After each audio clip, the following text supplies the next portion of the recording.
उच्च भावनेचं चिंतन. आचार्याने या भवदुःखातून पार होण्यासाठी 12 अनुप्रेक्षा, षोडश कारण भावना यासारख्या भावनांचे चिंतन, मनन, अनुकरण करण्याचा उपदेश दिला आहे. मग भावना भावायच्या म्हणजे काय? एक 12 अनुप्रेक्षा. अनुप्रेक्षा म्हणजे काय? अणु म्हणजे वारंवार, प्रेक्षा म्हणजे चिंतन करणे. वारंवार तेच तेच तेच चिंतन करणं. त्यामुळं काय होतंय? तुम्हाला वैराग्य येतंय आणि आमचं वैराग्य दृढ होतं. तेच तेच आम्ही चिंतन करायला लागलो तर. कारण अनित्य काय आहे? हे जग सगळं जेवढं जेवढं दिसतंय सगळं अनित्य आहे. जे जे दिसतं ते सगळं अनित्य आहे. आणि जो दिसत नाही तो नित्य आहे. कोण आहे तो? आत्मा. तो दिसतोय काय? पण तो काय आहे? नित्य आहे. आणि हे सगळं दिसतंय हे सगळं. मग याचं जर चिंतन केलं तर आपल्याला काय बोध येतोय? की माझा आत्मा अमर आहे. काय आहे? माझा आत्मा कसा आहे? अमर आहे. अमर आहे. आणि शरीर काय आहे? नाशवंत आहे. ह्याचं जर आपल्याला केलं तर आपल्याला भेद ज्ञान होईल का नाही? आत्मा वेगळा आहे, शरीर वेगळा आहे. आत्मा वेगळा आहे, शरीर वेगळं. आत्मा म्हणजे बीज आहे आणि शरीर म्हणजे टर्फल आहे. काय आहे शरीर? टर्फल. मग टर्फलाला आता समजा बदाम आहे, आतले बीज काढलं, टर्फल काय करता? हो टाकता जाळताय वेगळे काय तर करताय. शेंगा आतलं बीज काढून घेताय आणि ते टर्फल काय करताय? तसं हे शरीर टाकण्यायोग्य आहे. काय आहे? शरीर टाकण्यायोग्य आहे. आत्मा बाकी अमर आहे, अविनाशी आहे, त्याचा कधीही नाश होत नाही. असं एकदा तुम्हाला भेदज्ञान झालं तर मरणाची भीती वाटेल काय? काय संकट आलं, दुःख आलं, काय भीती वाटेल काय? नाही वाटणार. का वाटणार नाही? मी तर शाश्वत आहे. हो गेलं तर काही शरीर जाईल, आत्मा कुठं जातोय काय? अशा प्रकारे नित्य म्हणजे अशरण. आता शरण कुणाला जायचं? 5 परमेष्ठी आणि स्वतःचा आत्मा. बाकी कुणाला शरण जायचं नाही. चालले तर 5 परमेष्ठींनाच जायचं, कारण तेच उत्कृष्ट आहे. त्यामध्ये सुद्धा अरिहंत आणि सिद्ध देव आहेत आणि आचार उपाध्ये साधू हे गुरु आहेत.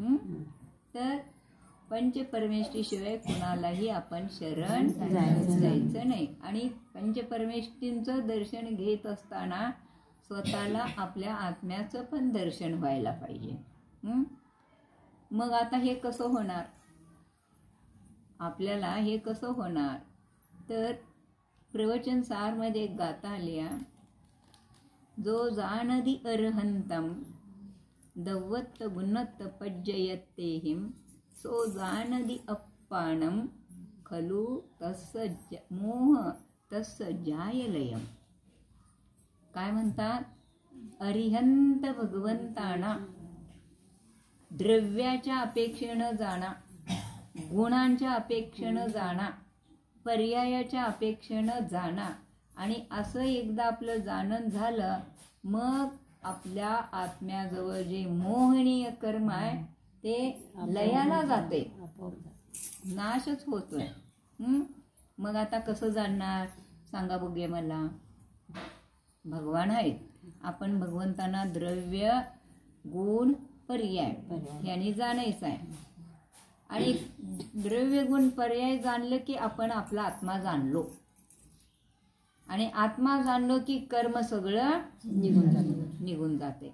जोपर्यंत आत्मा समजत नाही तोपर्यंत कर्म आमच्या पाठीमाग. आता आत्मा कसं बघायचं मी सांगितलोय. दुधातनं तूप सांगितलंय की नाही सगळ्यांना? लक्षात आहे? त्याच्यावर चिंतन केला काय? जरा घरात जाऊन चिंतन केला करायला पाहिजे, त्याशिवाय लक्षात येणार नाही. दुधातच तूप आहे पण दिसत नाही. बरोबर दिसतंय काय? अग्नीमध्ये उष्णता आहे पण दिसते काय? हात लावल्यावरच लक्षात येणार हो. पण आहे की नाही उष्णता? पण दिसते का? नाही दिसणार. तर तसं ह्या शरीरात आत्मा आहे हे तुम्ही एकदम श्रद्धा करा.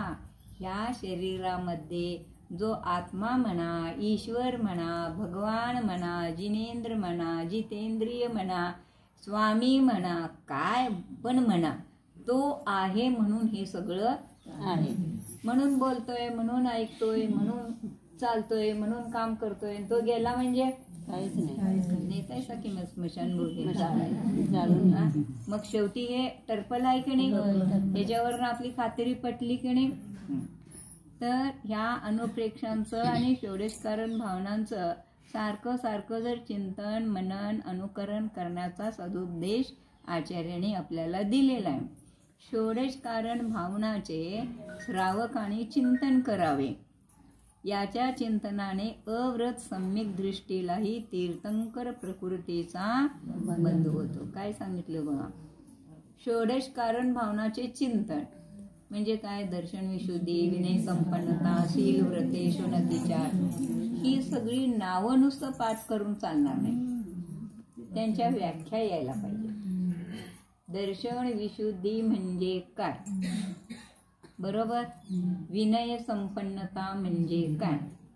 शील, व्रते, शोणतिचार म्हणजे ह्याच्या जर व्याख्या आल्या आणि त्या व्याख्यावर जर तुम्ही चिंतन केला आणि चिंतनामध्ये रमला कणे, बघा कर्म घाळ घाळ घाळ घाळ घाळ खाली येते.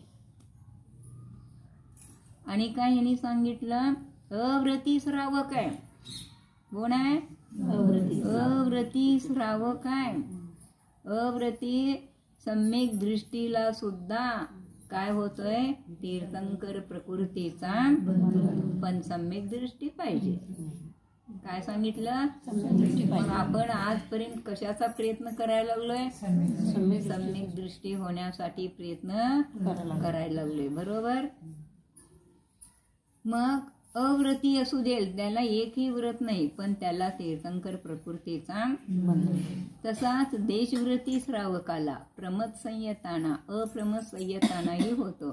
याहून अधिक श्रेष्ठ पुण्य प्रकृती त्रैलोक्यात दुसरी नाही.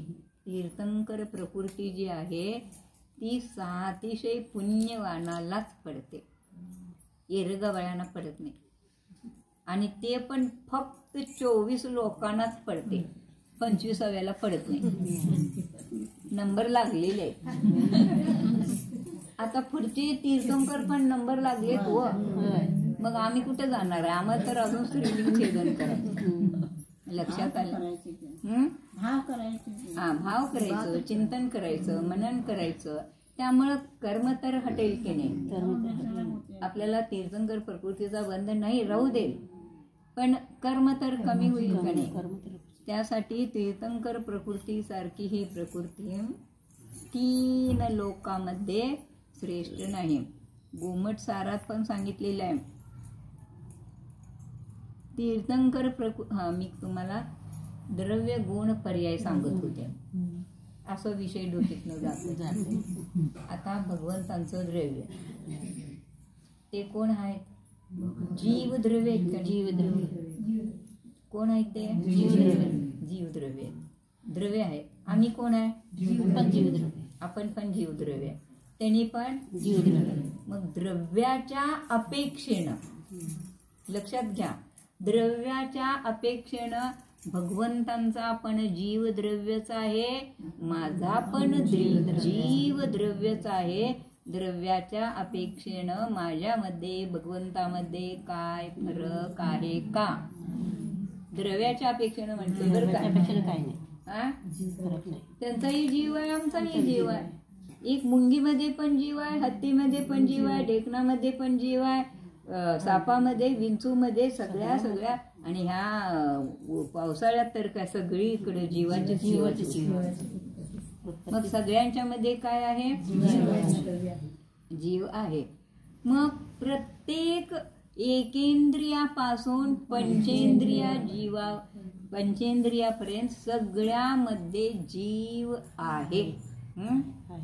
मग तो जीव, सगळ्यांचा जीव, मग आमचा असू देल किंवा भगवंतांचा असू देल किंवा चक्रवर्तीचा असू देल किंवा नवनारदाचा असू देल, जीव या अपेक्षेने आम्ही आणि त्यांनी सारखेच आहे.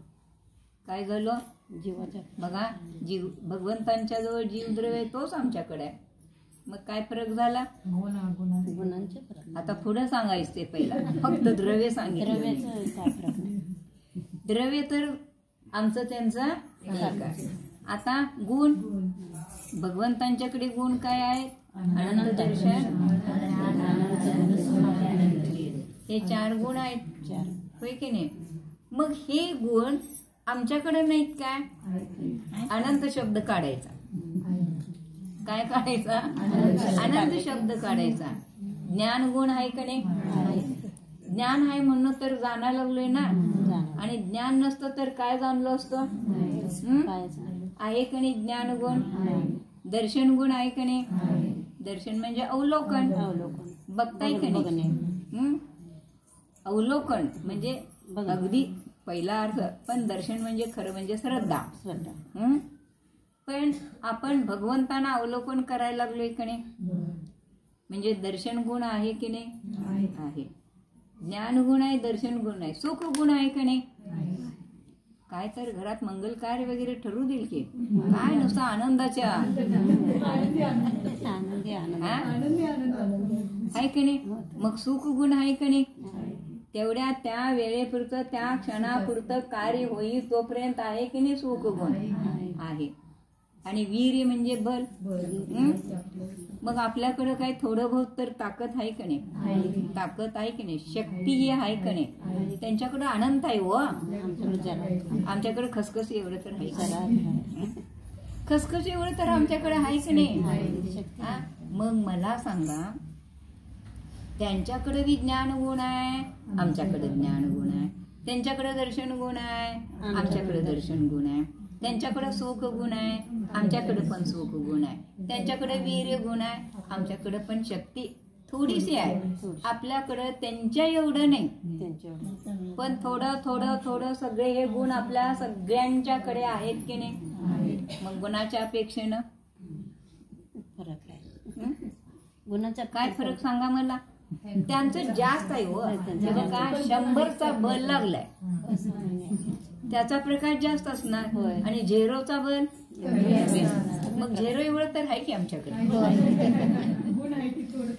आहे की झेरो एवढं तर आहे की नाही? पण आहे ही पहिला खात्री करा. माझ्याकडे ज्ञान गुण आहे, माझ्याकडे दर्शन गुण आहे, माझ्याकडे सुख गुण आहे, माझ्याकडे वीर्य गुण पण हेच आहे. भले आमचा बल झेरो असू दे, पण प्रकाश पडतोय का नाही? झेरोचा पण. मग आता 100चा बल, 150चा ते काय लई मोठे काय ते हॉलचे असतात, तसं भगवंतांचं व्होल्टेज जास्त आहे, आपलं व्होल्टेज कमी आहे. पण आहे की नाही गुण? हा, मग काय फरक आहे मला सांगा? त्यांचं द्रव्य तेच आमचं द्रव्य, त्यांचे गुण तेच आमचे गुण. आता पर्याय मध्ये तेवढा फरक आहे, कारण त्यांचा पर्याय शुद्ध आहे आणि आमचा पर्याय अशुद्ध आहे. पर्यायामध्ये फरक आहे. पण त्यांचाही पूर्वी ज्या वेळेला ते पूर्व भवामध्ये होते तेव्हा त्यांचा पर्याय अशुद्ध होता काय शुद्ध होता? होता की नाही? मग अशुद्ध पर्यायाला त्यांनी काय केलं? शुद्ध केलं की नाही? मग आपला सुद्धा आता भले अशुद्ध पर्याय आहे, पण आम्हाला पण शुद्ध करता येतंय की नाही? मग शुद्ध पर्याय आमचा पण होईल का नाही? पण शुद्ध पर्याय करण्यासाठी पुरुषार्थ करावा लागतो. सहजासहजी काय पाहिजे? पुरुषार्थ पाहिजे. मग पुरुषार्थच केला नाही तर मग कुठलं शुद्ध पर्याय होईल? लक्षात आलं? मग आपल्याला धर्म पुरुषार्थ करायला पाहिजे. मग धर्म करत करत मग पुढे संयम धारण करायला पाहिजे.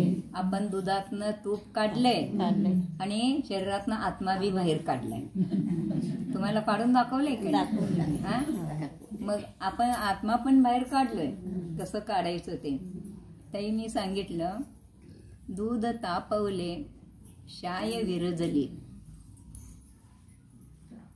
सम्यक्त्वाचे बदाम टाकले, दही बनलं. सम्यक्त्वाचे बदाम टाकले, दही. भेद ज्ञानाची रवी वापरली आणि व्यवहार निश्चय दोरा लावला. व्यवहार आणि निश्चय आणि जिनवाणीचं दही घुसळलं. कुठलं दही? जिनवाणीचं दहीच घुसळल्याशिवाय काय होईल? निज तत्वाचे लोणी आले. हे सगळं आम्ही करायला, हे सगळ्यांनी सगळं सांगितले, शिकवले सगळं. ते कसं करायचं 1 तास 1.5 तास याच्यावरच प्रवचन झाले. ऐकतात पण खूप छान आमच्या महिला.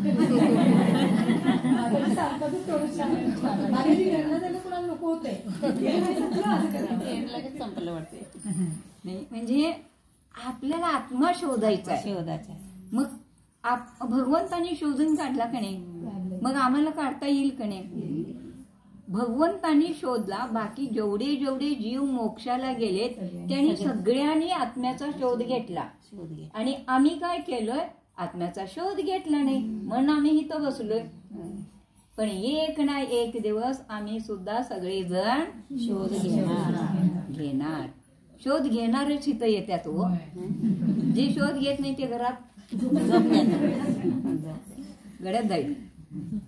ज्यांना शोध घ्यायचा आहे ते येतातच. म्हणजे आपल्याला काय करायचं आहे? आपण सुद्धा शोध घ्यायचा. जिनवाणीचे दही घुसळले, निज तत्वाचे लोणी आले. निज तत्व काय? निज तत्व म्हणजे काय? आत्मतत्व. निज तत्व म्हणजे काय? आत्मा. 7 तत्व आहेत की नाही? मग त्यामध्ये जीव म्हणजे आत्मा आणि आत्मा म्हणजे जीव. आत्मतत्वाचे लोणी आले. पण ते लोणी आणि तापवायला पाहिजे. मग हे पिंची घ्यायला पाहिजे. काढलं तुम्ही म्हणजे तिथपर्यंत तुम्ही येऊ शकताय.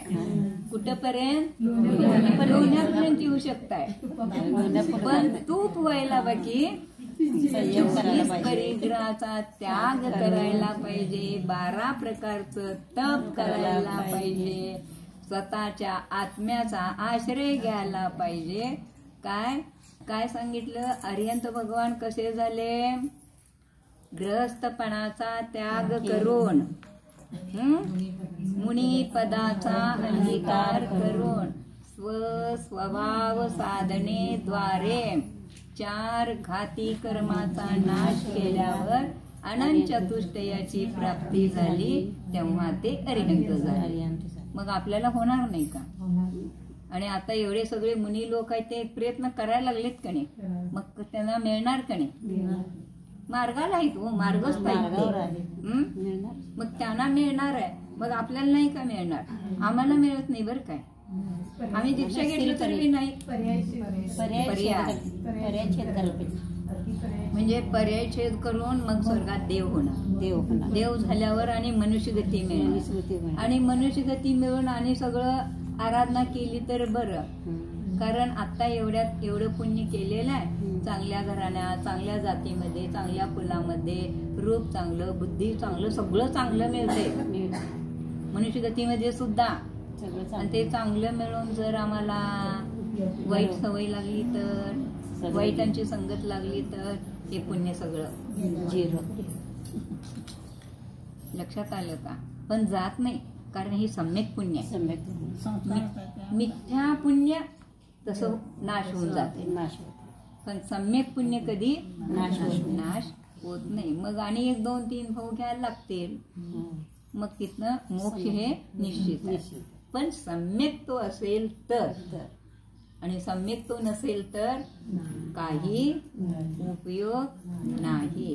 म्हणून मग काय करायला पाहिजे, निज तत्वाचे लोणी आले, मग ते लोणी आल्यावर संयम धारण करून संयम धारण केलं. आम्ही साधू भले झालो, पण आमच्याजवळ अनादी कालापासून कुसंस्कार एवढे आहेत, ते क्रोध मान माया लोभ आम्ही सोडतच नाही. पण आचार्यांनी सांगितले, पिंची घेतला तुमचा पहिला गुण सहनशीलता, तुम्ही बोलाता ते. दुसरा गुण सरळता, वक्र परिणाम अजिबात इथं चालणार नाही, सरळता.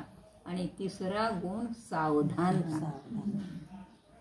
प्रत्येक वेळेला सावधान होऊनच तिचं जीव आहे काय, हे आहे काय बघून हे करून प्रत्येक वेळेला चालताना, बसताना, उठताना, बोलताना, झोपताना, जेवताना सगळी ठिकाणी आमची सावधानता पाहिजे. म्हणजे ती दीक्षा. लक्षात आलं? तर मग असं सगळं केल्यावर काय होईल, आपल्याला सुद्धा आपला हा अशुद्ध पर्याय शुद्ध निश्चितच होणार आहे. लक्षात आलं? म्हणजे आता आपला पर्याय अशुद्ध आहे, त्यांचा पर्याय शुद्ध आहे. एवढंच फरक आहे. द्रव्य गुणाने तेही जीवद्रव्य आहेत, मी पण जीवद्रव्य आहे. त्यांच्या पुढे ज्ञान दर्शन सुख वीर गुण आहे, माझ्याकडे पण ज्ञान दर्शन सुख वीर्य गुण आहे. पण पर्यायामध्ये मी पूर्ण शुभ आहे, कारण माझ्याकडे भाव कर्म नो कर्म द्रव्य कर्म सगळी कर्माने आम्ही भरलेला आहे. त्याने बाकी कर्माने रहित आहे.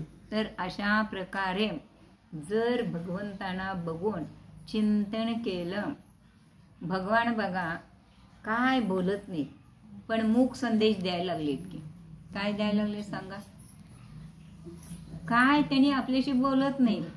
तुम्ही पाहिजे तेवढं स्तुती स्तोत्र पूजा विधी विधान करा, आनंदित नाही. तुम्ही तुमचं सगळं, ती गोष्ट सांगितली त्या बाईनं, ती धर्मात्मा बाई होती, ते ह्याच्यामध्ये सम्यक्त्वामध्ये सांगितलं नाही काय, ती धर्मात्मा बाई होती आणि पुण्य होतं म्हणून ती भगवंतांच्या जवळ जे मागल ते पूर्ण होत होतं. आणि तिची बहीण आजारी पडली, तिचं पाप होतं आणि ती बाई बरी झाली नाही म्हणून भगवंतांना शिव्या शाप दिली. मग शिव्या शाप दिलं म्हणून दुःखी झाले का? स्तुती करतात म्हणून आनंद होतात, आनंद होतो का? त्यांनी दुसरीकडे बघतच नाही. त्यांनी आपल्या त्यांचं जी दृष्टी आहे की नाही, नासिकाग्र दृष्टी, म्हणजे त्यांनी त्यांच्या अंतरात्म्यामध्येच आहे, त्यांनी बाहेर नाहीत, त्यांनी बाहेर बघतच नाहीत. जर आम्ही काय करायचं, आम्ही जर एकदा ध्यान लावलो आणि त्या ध्यानामध्ये आम्ही अंतरात्म्यामध्ये आत आत आत गेलो, चिंतन वाढत वाढत वाढत गेलं, तिथं बाहेर फट्टाकडे उडलं तरी ऐकू येत नाही. ती तल्लीनता. लक्षात आलं का? ती मग्नता आपल्याला यायला पाहिजे. आता भगवान आपल्याला काय संदेश द्यायला लागलेत बघा. त्यांनी काय केले, पद्मासनामध्ये बसले. भगवान आपल्याला संदेश द्यायला लागलेत, मी 3 लोकांमध्ये एवढं फिरलो फिरलो फिरलो फिरलो, एवढी सुद्धा जागा शिल्लक फिरायला राहिली नाही, म्हणून मी माझे पाय पद्मासनामध्ये ठेवले, हात हातावर ठेवलेत. काय सांगतात, या हाताने एवढं कार्य केलं, एवढं चांगलं बी केलं, वाईट बी केलं, सगळं सगळं सगळं सगळं कार्य केलं, आता करण्यासारखं काही शिल्लक म्हणून मी हातावर हात ठेवला. आता एवढं बघितलं, संबंध 3 लोक सगळं 2.5 द्वीपात सगळं बघितलं, पण आता बघण्यासारखं काही शिल्लक. पण कुणाला बघायचं आहे? म्हणून मी बाहेरची दृष्टी बंद केली, मी माझ्या स्वतःच्या आत्म्यावर माझी दृष्टी आत वळवली. झालं की नाही? सांगायला लागलीत की नाही? हा संदेश आहे की नाही? आपल्याला आहे की नाही? पण आम्हाला तो समजत नाही. भगवान काय देत नाहीत, घेत नाहीत, सगळं द्यायला लागलेत. त्यांच्यावर देणारे दानशूर कोण आहेत? सगळं द्यायला लागलेत, पण आम्हाला घ्यायलाच कळना झाले. घ्यायची बुद्धीच नाही. घ्यायलाच आपल्याला कळना. आणि कायम त्यांचा चेहरा सौम्य आणि कसं एकदम गहन गंभीर आहे. आहेत का नाही? त्यांनी कधी हसत्यात काय, कधी रडत्यात काय, कधी बोलतात काय. म्हणजे आम्ही पण काय करायला पाहिजे हे हा? लक्षात आलं? कान असून ऐकत नाहीत, डोळे असून बघत नाहीत, तोंड असून बोलत नाही, आणि आम्ही काय काय करायला लागलोय. मग त्यांचं जर आपण आदर्श घेतला, भगवान आपल्याला हे मूक संदेश द्यायला लागलेत, त्याप्रमाणे एक एक एक त्यांनी कायम बसलेत हो. कारण त्यांना अर्यंत पद मिळाले. आम्ही 1 तास बसू शकतोय का नाही? पाय बंद करून, हात बंद करून, डोळे बंद करून, कान बंद करून, तोंड बंद करून 1 तास राहू दे. 5 मिनिटं, 10 मिनिटं, 15 मिनिटं. शांतीसागर महाराजांनी काय सांगितले? आत्मचिंतन करा. सांगितले का नाही? मग आत्मचिंतन म्हणजे काय? शांत बसणे. एकही प्रकारचा विचार नाही करायचा नाही. कुठलाही विचार डोक्यात येऊच द्यायचा नाही. आकुलता रहित म्हणजे अजिबात कशाचं चिंतन नाही, कशाचं मनन नाही, केवळ शांत. विचार यायला लागले तर काय म्हणायचं? मी शांत आहे, मी शांत आहे, मी शांत आहे. बघा 15 मिनिटं कवा निघून जाते कळत पण. तर असं आता जरा ध्यान करायला, शांत राहायला शिका. एवढं सांगून थांबते. जय बोलो चंद्र.